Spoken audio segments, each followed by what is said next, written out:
और सीधे लिए चलते हैं आपको जम्मू कश्मीर, जहां इस समय केंद्रीय गृह मंत्री राजनाथ सिंह और मुख्यमंत्री महबूबा मुफ्ती संयुक्त रूप से मीडिया को संबोधित कर रहे हैं। कश्मीर के हालात को ठीक किया जाए, क्योंकि मैंने बार बार कहा है कि हमारा गवर्नमेंट ऑफ इंडिया का और जितनी भी पार्टीज कंट्री में हैं, उनका फोकस होना चाहिए 95% वो पॉपुलेशन जम्मू कश्मीर की, बिलखुसूस वादी की, जो जम्मू कश्मीर के जो भी इशू है उसका हल पीसफुल मीन्स से चाहते हैं, डायलॉग से चाहते हैं। वो सड़कों पे पत्थर मारना नहीं चाहते हैं, वो तशद्दुद करना नहीं चाहते हैं, वो किसी एस्टेब्लिशमेंट पे हमला करके कोई मकसद हासिल करना नहीं चाहते हैं। So let us differentiate between those people who want the resolution of a problem through dialogue, reconciliation, और वो लोग जो छोटे छोटे बच्चे और गरीब बच्चों को एक्सप्लॉइट करके कैंप्स पे, सड़कों पे पत्थर मारने के लिए तैयार करते हैं।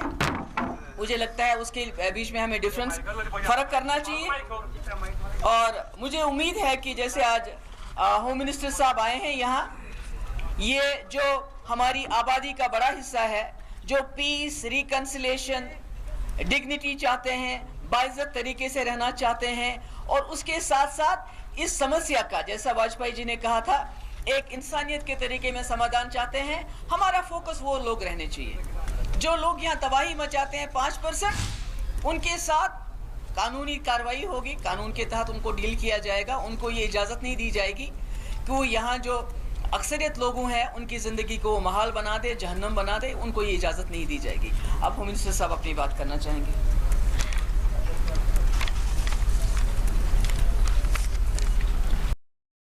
महुआ जी ने बतलाया आपको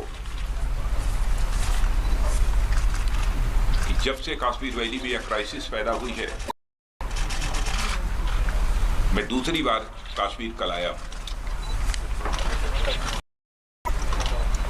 और यहाँ पर मोर देन 20 डेलीगेशंस के साथ हमारी भेंट हुई है, उनके साथ हमारी बातचीत हुई है। और जितनी भी पॉलिटिकल पार्टीज, मैं समझता हूं कि लगभग सभी की सभी पॉलिटिकल पार्टी ने अपने डेलीगेशंस बातचीत करने के लिए भेजे हैं।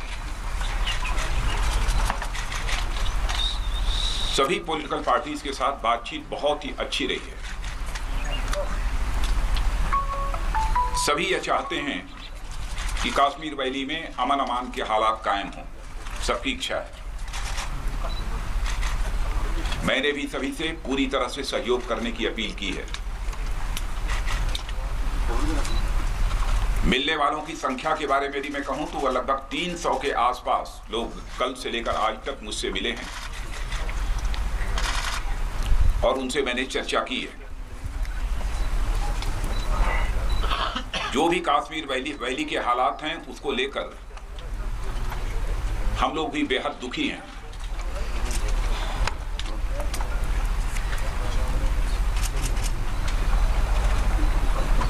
इसीलिए कल आते ही मैंने अपनी तरफ से ट्वीट किया था और कहा था कि जमहूरियत, कश्मीरियत और इंसानियत के दायरे में मैं बात करने के लिए यहां पर आया हूं। जो भी बात करना चाहते हैं मैं उनका स्वागत करूंगा।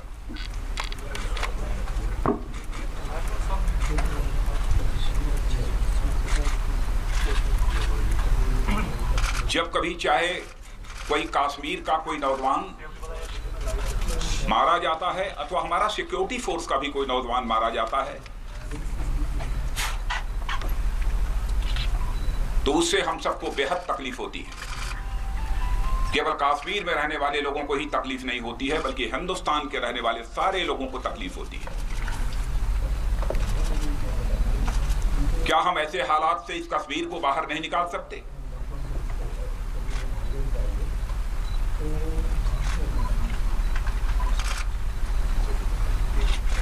मैं सभी से ये अपील करना चाहता हूं, कश्मीर के रहने वाले सभी बहनों भाइयों से मैं अपील करना चाहता हूं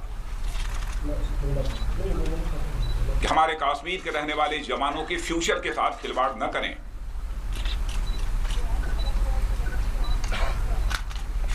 पहले भी मैं कह चुका हूं, छोटे छोटे बच्चे 17 साल, 18 साल, 15 साल, 20 साल के नौजवान, उनके हाथों में कंप्यूटर, कलम, बुक्स होनी चाहिए।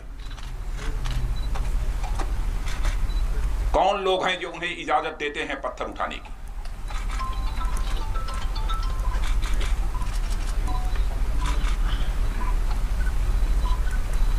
क्या उन बच्चों के भविष्य को बनाने की गारंटी वह दे सकते हैं?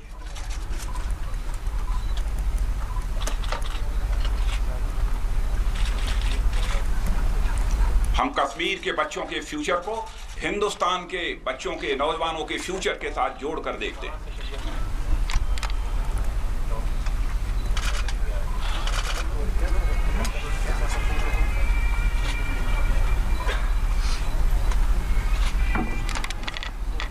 और मैं कश्मीर के लोगों से यह अपील करना चाहता हूं कि ऐसे हालात पैदा करने की जिन लोगों के द्वारा कोशिश की जा रही है, उन्हें आइडेंटिफाई करें।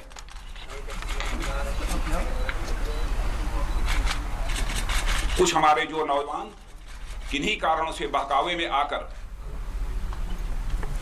यदि हाथ में पत्थर उठाते हैं, तो ऐसे नौजवानों को समझाने की कोशिश की जानी चाहिए। बच्चे बच्चे होते हैं।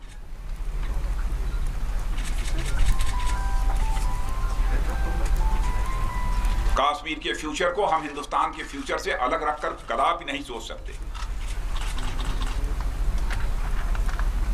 हम हिंदुस्तान का फ्यूचर यदि बनाना चाहते हैं तो कश्मीर का फ्यूचर नहीं बनेगा तो हिंदुस्तान का भी फ्यूचर नहीं बन सकता।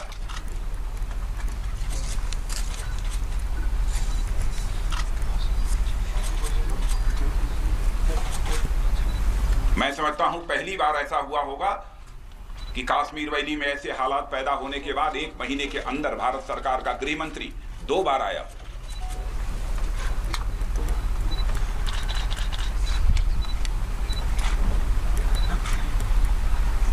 हम सबके दिल की पीड़ा क्या है, इसका एहसास स्वाभाविक रूप से होना चाहिए।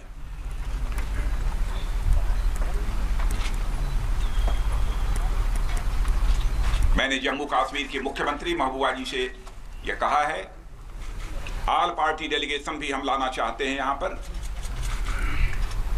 और उसके लिए पूरी तैयारी यहां पर की जानी चाहिए ताकि ऑल पार्टी डेलीगेशन भी आकर यहां लोगों के साथ बातचीत कर सके। राशिद बात कीजिए, बात करने दीजिए, छोड़िए इनको।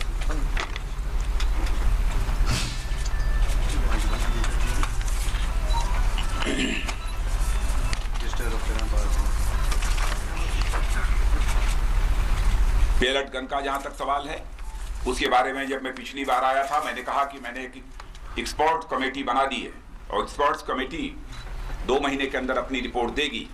लेकिन मैं आपको जानकारी देना चाहता हूं, 1 महीने पूरे हुए हैं, विदिन 2-3-4 डेज एक्सपर्ट्स कमेटी की रिपोर्ट आ रही है।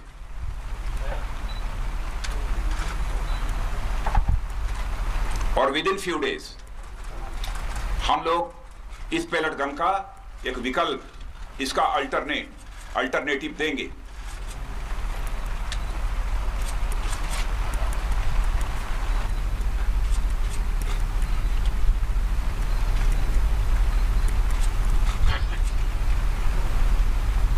पहले यह माना गया था 2010 में कि पेलेट गन ही एक ऐसी नॉन लेथल वेपन है कि जिससे कि लीस्ट डैमेज हो सकता है।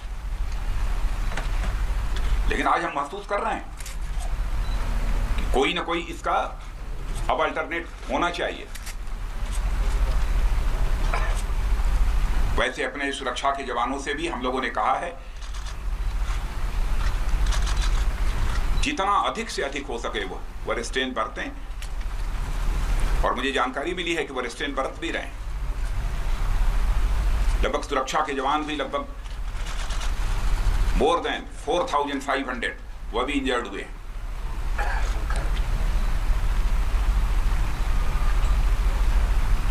लेकिन मैं यहां के लोगों से यह भी अपील करना चाहूंगा कि न भूलें कि इन्हीं सुरक्षा के जवानों ने जिस समय यहां पर बाढ़ के हालात जब यहां पैदा हुए थे तो उस समय भी किस तरीके से उन्होंने अपना रोल प्ले किया था।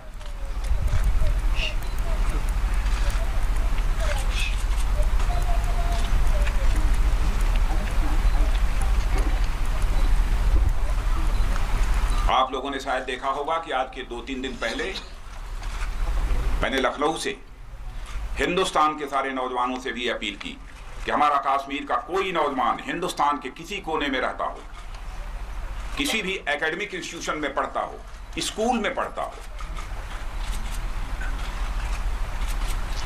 उसकी हिफाजत करना, उसका मान सम्मान करना, उसके अंदर कॉन्फिडेंस डेवलप करना, ये हर हिंदुस्तान के नौजवान की जिम्मेदारी है। उसे अपना भाई समझें, अपने परिवार का सदस्य समझें।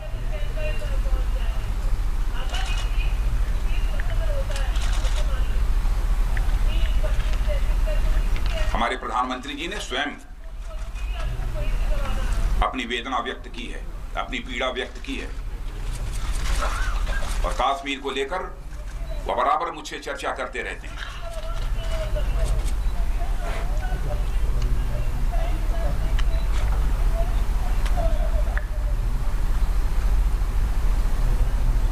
कश्मीर का हम लोग डेवलपमेंट करना चाहते हैं।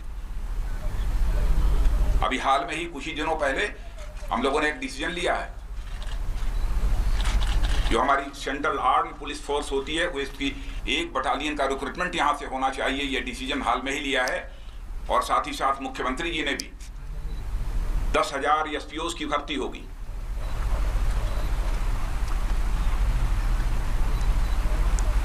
इतने कम समय में मैं समझता हूं कि देश के किसी राज्य ने फैसला नहीं किया होगा। आगे भी कुछ हम स्टेप्स लेंगे।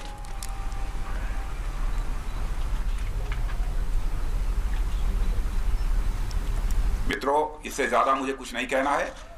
मैं पुनः सभी कश्मीर के बहनों भाइयों से अपील करना चाहता हूं कि कृपया यहां पर अमन अमान के हालात कायम करने में वो पूरी तरह से सहयोग करें।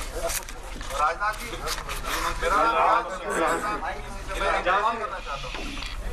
ये जो बीएसएफ की डिप्लॉयमेंट हुई है, क्या ये इस बात का एक्नॉलेजमेंट है कि सीआरपीएफ जो है उनसे इंडिसिप्लिन हुआ और बीएसएफ को अब सीआरपीएफ को डिसिप्लिन करने के लिए लाया गया? अब देखिए, अनावश्यक इन सब चीजों को लेकर डिस्प्यूट खड़ा करने का यह समय नहीं। मैं इतना ही कहना चाहूंगा कि फोर्सेस का डिप्लॉयमेंट पहले भी होता रहा है और इस समय भी हुआ है। संकेत नहीं, संकेत वगैरह इसका संकेत ढूंढने की कोशिश ही नहीं करनी चाहिए ऐसे समय में। राजनाथ जी आप अपील कर रहे हैं वार्ता करने के लिए, लेकिन जो हुर्रियत के नेता हैं वो सामने नहीं आ रहे हैं। क्या हुर्रियत से बातचीत की कोशिश होगी? बस इतना ही कहना चाहूंगा। पहले ही मैं कह चुका हूं, जमहूरियत, काश्मीरियत और इंसानियत के दायरे में हम सभी से बात करने को तैयार हैं। राजनाथ जी, आपकी जो एलाई यहाँ पे है पीडीपी, उनके एक बड़े लीडर ने कहा कि जो एजेंडा ऑफ अलायंस है उसको इम्प्लीमेंट सेंटर की तरफ से स्टेटमेंट नहीं किया जा रहा है, जो एक बहुत बड़ी प्रॉब्लम है और जिसकी वजह से पीडीपी को भी काफी डिफिकल्टीज हो रही है। दूसरी बात आपने कहा, आप लास्ट टाइम भी आए थे, आज आप दूसरी बार यहाँ पे आए, तो पिछली बार जिन लोगों से आप मिले, जो दिल्ली में गए आपसे मिले, उन्हीं लोगों से आपसे नहीं तो लेकिन जो डिसेंट नहीं, पहले तो अलग विचारधारा रखते हैं उनसे तो आपने मुलाकात नहीं की, तो आपका ऐसा नहीं है। पहले तो मैं कहना चाहता हूं, पिछली बार जब आए थे तो मैं समझता हूं कि इस बार जिन लोगों से मिला हूं उसमें 3/4 से ऐसे लोग, अधिक लोग थे जिनसे कि इस बार नए लोगों से मैं मिला हूं, जो अलग विचारधारा वालों से मिला हूं। आज बहुत सारे लोगों से मिला हूं। और एजेंडा ऑफ अलायंस के बारे में मैं कहना चाहता हूं कि एजेंडा ऑफ अलायंस जो है उसके प्रति हम दोनों कमिटेड हैं।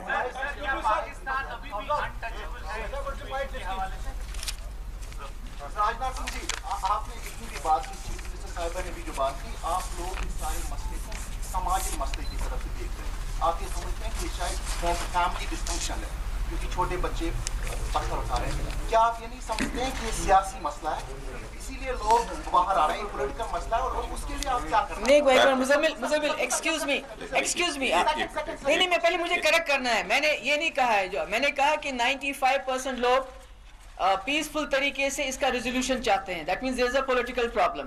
मगर 5% लोगों ने इसको हाईजैक किया है, तशद्दुद करके वो इस पटरी को रेल से उतारना चाहते हैं, बिकॉज कहीं भी दुनिया के कोने में आज तशद्दुद के लिए कोई जगह नहीं। अगर आपने किसी भी इशू को बदनाम करना है तो आप तशद्दुद पे उतर आइए, कोई आपकी बात नहीं सुनेगा।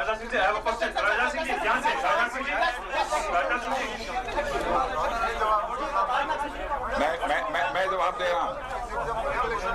मैं इतना ही कहना चाहूंगा कि हम लोगों की समझ पर संदेह मत कीजिए, हम लोगों की समझ पर सवालिया निशान लगाने की कोशिश मत करिए। समझ दुरुस्त है। कैसे समस्या का समाधान होगा वो हम लोग अच्छी तरह समझते हैं और उसी तरीके से समस्या का समाधान निकालने की हम भरपूर कोशिश कर रहे हैं। और एक और मैं जानकारी आप लोगों को देना चाहता हूं कि ministry of home affairs, government of India, हम एक नोडल अफसर तय करने जा रहे हैं कि कश्मीर के नौजवानों की, कश्मीर के लोगों को यदि कोई भी प्रॉब्लम देश के किसी भी कोने में यदि कोई होती है, सीधे आप उस नोडल अफसर से कांटेक्ट कर सकते हैं। एक नंबर होगा, इस नंबर को भी हम उसका ऐलान अभी आगे कुछ ही दिनों में करेंगे। राजा सिंह जी, मेरा एक सिंपल सा सवाल है यहाँ से। आपने कहा कि आपका दूसरा दौरा है या जिससे हालात खराब हुए जी। जब डेलीगेशन आता है या रूलिंग पार्टी का होम मिनिस्टर आता है जी, कोई इम्पैक्ट पड़ता है चाहे पॉजिटिव या नेगेटिव? जब से आप आए हैं जितनी कैजुअलिटीज उस वक्त हुई है तब से लेकर कैजुअलिटीज कंटिन्यू हो रही है, उसमें कोई फर्क नहीं पड़ रहा है, तो हम कैसे एक्सपेक्ट करेंगे जो माहौल है वो साजगार बन सकता है? क्या आप चाहते हैं कि मेरा आना ही बंद हो जाए? नहीं आना चाहिए।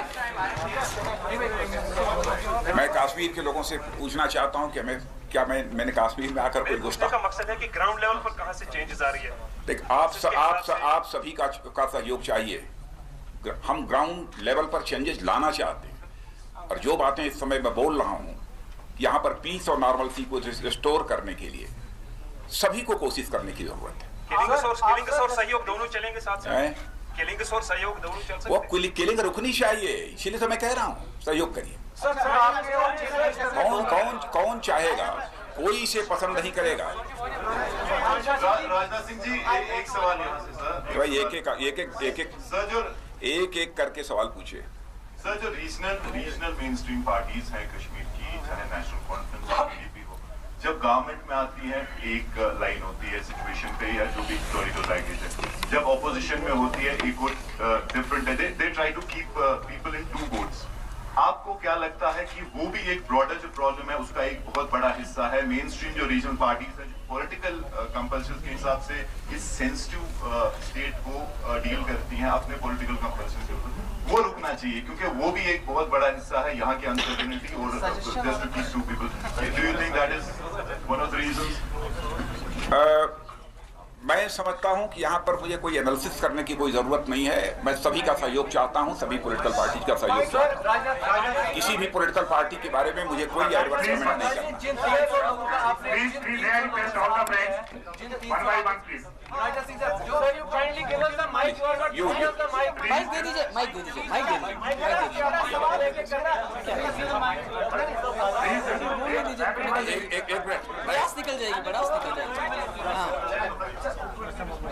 मेरा सवाल महबूबा जी से है क्योंकि हम लोग तो आपको खबर करते रहे हैं।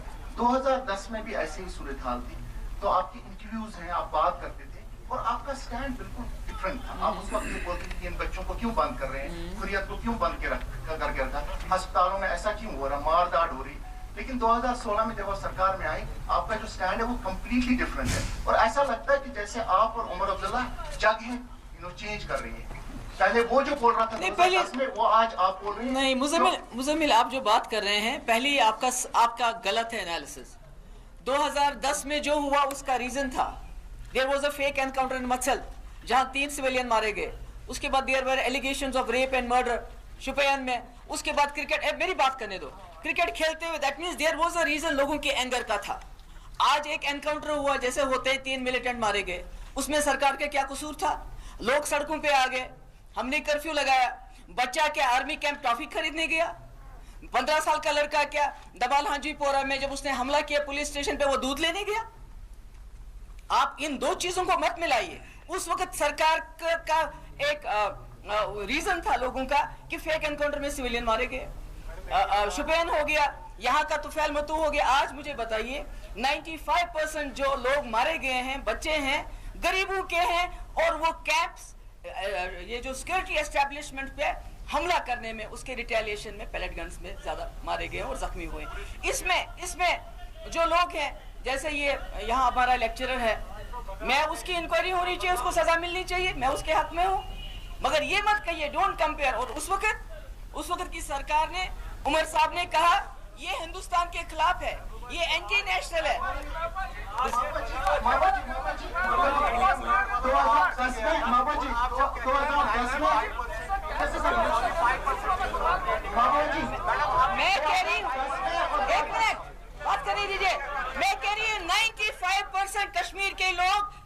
पीसफुल मीन से हल चाहते हैं, डायलॉग से चाहते हैं, मगर 5% लोग, क्योंकि बदकिस्मती से जो मिसक्रिएंट्स हैं हमारे बच्चों को शील्ड बना के फौजी कैंपस में हमला करवाते हैं। वो चाहते हैं कि छोटे बच्चे मर जाएं, अंधे हो जाएं। आपको समझ नहीं आती? एक चीज माता जी, सबसे बड़ी जो 2010 में, 2008 में, 2016 में लोग सड़कों पे आजादी मांग रहे हैं। It is a very clear cut thing कि लोग सड़कों पे आजादी मांग रहे हैं। 2010 में भी कोई ये नहीं मांग रहा था कि आप मैं दोस्तों आपसे प्लीज साइडलाइन नहीं कर रहे हैं, साइडलाइन नहीं कर रहे हैं। दोस्तों मैं आपसे अपील करना चाहता हूँ। महबूबा जी आपके घर की है, आपकी है। ये मुझे क्या कहेंगे सर? ये जो बच्चे हैं, मैंने इनको चाकू से निकाला है जब टास्क फोर्स की जिप्सी को देखे भागते थे, जब इनको वहाँ बेगार के लिए ले जाते थे, घास काटने ले जाते थे। इन बच्चों को, साउथ कश्मीर के बच्चों को मैंने निकाला है उस मुसीबत से, जब इनका कार्ड चेक किया जाता है। आज उनको कुछ लोगों ने भट्टी में डाल दिया है अपने नाजायज मकासद के लिए। मैं कश्मीर के इशू के साथ हूँ, रिजॉल्व होना चाहिए, डायलॉग होना चाहिए, मगर इस तरह पथराव से, कैंपों पे हमला करने से कोई मसला हल होने वाला नहीं है। Thank you very much. चले।